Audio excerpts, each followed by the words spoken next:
Bismillahirrahmanirrahim. Assalamualaikum warahmatullahi wabarakatuh. Selamat datang di channel Halal Coding. Di sini saya akan melanjutkan tutorial mengenai bahasa pemrograman R.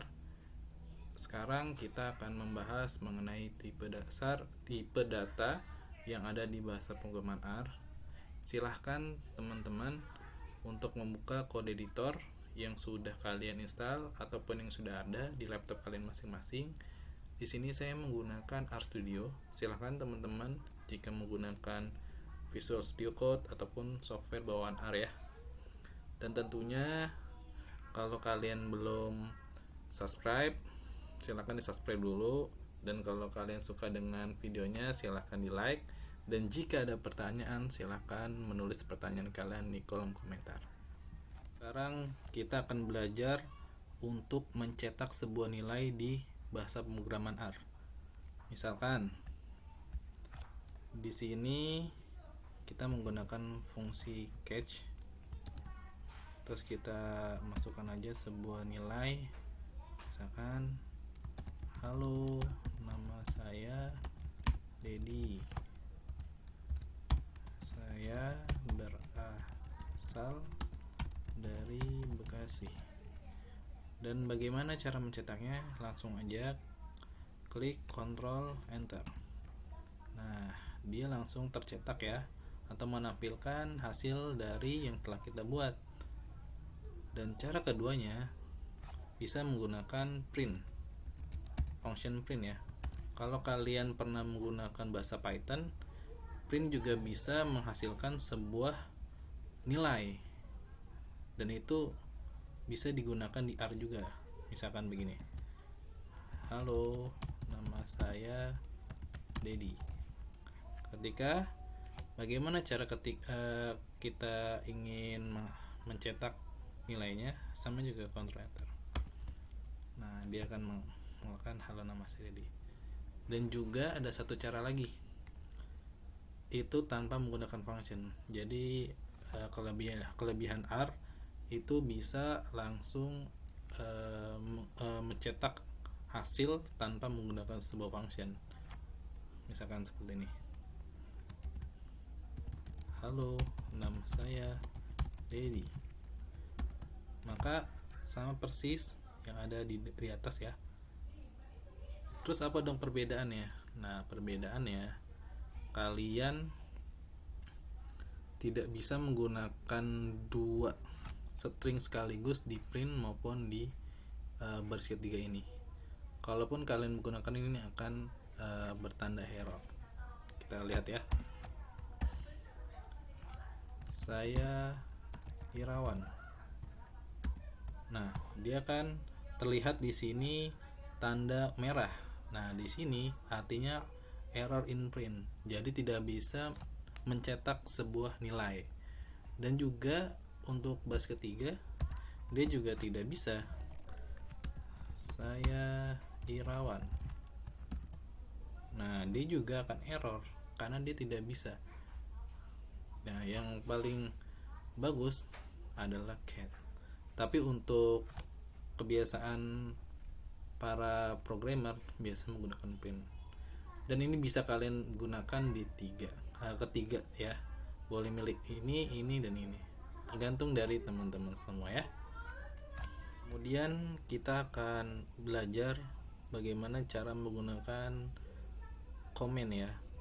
Nah, komen ini menjelaskan bahwasanya apa yang kita lakukan dengan sintak itu atau memberikan keterangan. Contohnya di sini kita menggunakan function cat ya.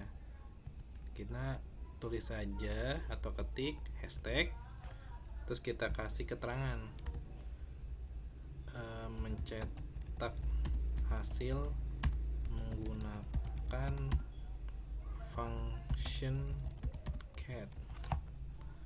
Nah, dengan memberikan keterangan ini, ketika orang membaca sebuah codingan kita, dia paham, oh ternyata ini menggunakan function cat karena kita telah memberikan sebuah keterangan. Dan apakah ini bisa dieksekusi atau dicetak? Coba kita Ctrl Enter. Maka dia tidak bisa, dia lari ke sini langsung ya. Coba yang kedua kita kasih komentar juga. Mencetak hasil menggunakan function print. Ini juga sama, tidak bisa dicetak, dia cuman hanya menerangkan. Dan satu lagi, mencetak tanpa menggunakan function apapun, dan ini juga tidak bisa dikomen. Seperti itu ya. Jadi nanti kalau kalian membuat sebuah sintak atau coding, kalian harus membuat sebuah komen biar nanti ketika ada yang mau membaca codingan kalian, orang yang ingin membaca codingan kalian itu tidak bingung karena kalian sudah membuat sebuah komen atau memberikan keterangan dari sintak itu ya. Kita masuk ke tipe data ya. Tipe data yang pertama adalah tipe data numerik. Nah, tipe data numerik itu tipe data yang berupa angka, baik itu satuan, baik itu ratusan maupun ribuan, dan itu disebut adalah numerik. Dan numerik itu ada beberapa jenis. Ada numerik integer, ada double ya. Double kalau nggak salah, nanti kita cek sekali. Dan satu lagi namanya kompleks. Nanti kita pelajari satu persatu ya. Nah, coba sekarang kita ketik angka ya. Misalkan 32 nih. Nah, dia kan udah masuk nih, udah kita berikan nilai. Dan coba untuk mengeceknya, kita menggunakan sebuah function yang bernama class ya. Langsung aja kita ketik titik, lalu nah langsung keluar dia sagis dari RStudio nya ya. Langsung kita klik enter. Nah, kita masukkan 32. Apa yang terjadi?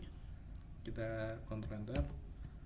Nah, ini tandanya adalah dia ini tipe data numerik dan dia adalah jenis numeriknya double. Coba kita cek kembali. Misalkan 100. Nah, dia juga numerik ya. Nah, coba kalau kita kasih titik 32, apakah dia numerik juga dengan jenis double atau dan sebagainya. Nah, ternyata dia numerik dan jenisnya double. Kalau kita mau ngecek apakah angka itu sebuah numerik dengan jenis integer seperti apa. Nah, coba sekarang kita cek.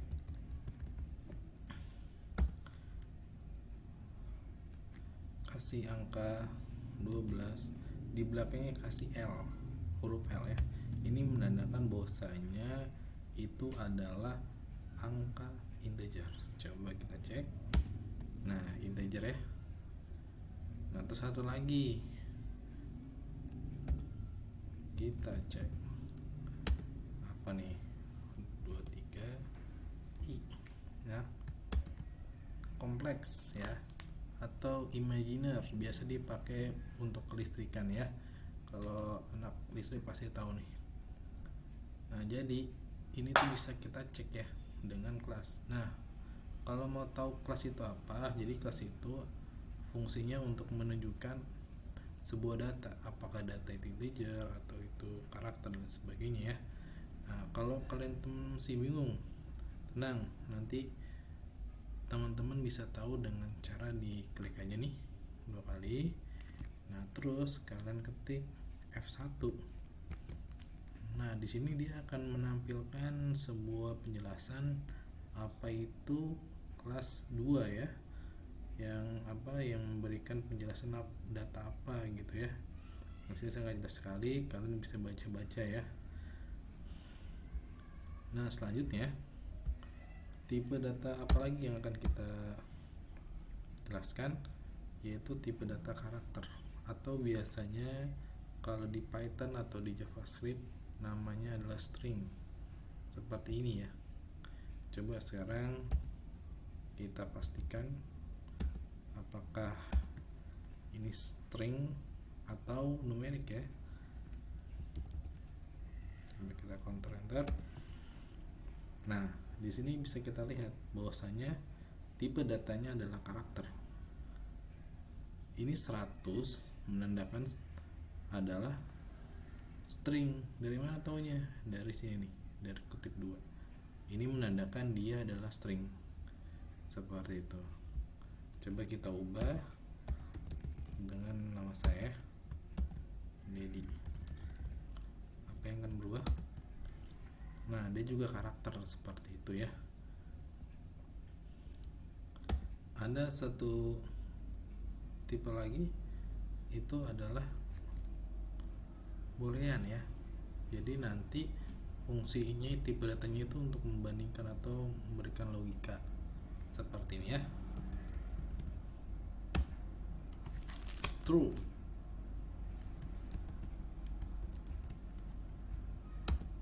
Nah, biasanya kalau ini di JavaScript atau di Python namanya boolean ya,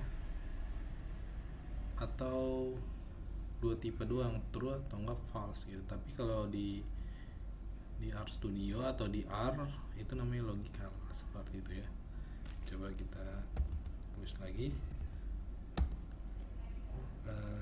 false ya. Bisa kalian tulis F aja atau T, itu menandakan bahwasanya true atau false. Coba kita buktikan ya. Nah, itu logical juga ya, menandakan bisa dipersingkat dan true. Itu hebatnya di R ya sobat. Dan kalau kita ingin membandingkan nih logika dari logical, tipe data logical ini dengan cara membandingkan seperti apa. Nah, coba sekarang kita membandingkan ya. Misal pasti gerbang logika pernah dengar ya, cara and or seperti itu ya. Nah, coba sekarang kita jalankan di sini, bisa nggak ya? Nah, coba kita coba true n. Nah, n ini menandakan dia benar. Kalau benar-benar dia true seperti. Coba kita enter. Nah, benar ya, true and true itu adalah benar. Tapi misalkan kalau true and false itu menandakan false ya, karena kalau n itu dua-duanya harus benar atau betul. Kalau false dan false berarti dia false seperti ya. Coba true and true ya. Kita enter. Nah, dia juga true ya. Coba kita ganti false.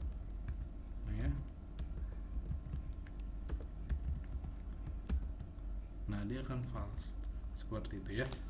Jadi tipe data yang ada di R itu sebenarnya ini aja. Dan tentu kalian harus memahami ya tipe data agar nanti kalian mengolah datanya itu lebih gampang. Jadi tahu, oh ini tipe data ini, tipe data ini. Jadi tidak bingung seperti itu ya. Oke, baik. Akan saya simpulkan untuk materi kita kali ini. Jadi tadi saya telah membahas mengenai komen ya. Jadi komen itu di depan di hashtag dan dia memberikan keterangan ya, memberikan keterangan. Terus juga kalau kita ingin mencetak nilai, kita bisa menggunakan function chat ya, cat gitu ya. Dan dia juga kelebihannya bisa bisa membuat 2 atau 3 gitu ya string yang ada di dalam function cat-nya. Nah, bisa print juga, kemudian juga bisa langsung tanpa menggunakan function seperti ya. Dan kemudian juga kita belajar tipe data ya, ada tipe data numerik, dan tipe data numerik itu ada 3 juga ya. Ada yang namanya integer, terus ada juga yang namanya double, terus namanya kompleks ya. Dan itu juga harus kalian pahami. Terus juga ada tipe data string ya, seperti itu. Terus kemudian juga ada tipe data logikal ya kalau di R itu ya. Oke, baik teman-teman semuanya. Mungkin dari saya itu aja yang bisa saya jelaskan mengenai tipe data. Dan nanti selanjutnya kita akan mempelajari bahasa pengobrolan R dengan materi-materi yang lebih baik. Dan semoga ini bisa bermanfaat buat kalian dan juga semangat dalam belajar, jangan sampai kendor dalam belajar untuk mencapai masa depan yang lebih baik. Assalamualaikum warahmatullahi wabarakatuh.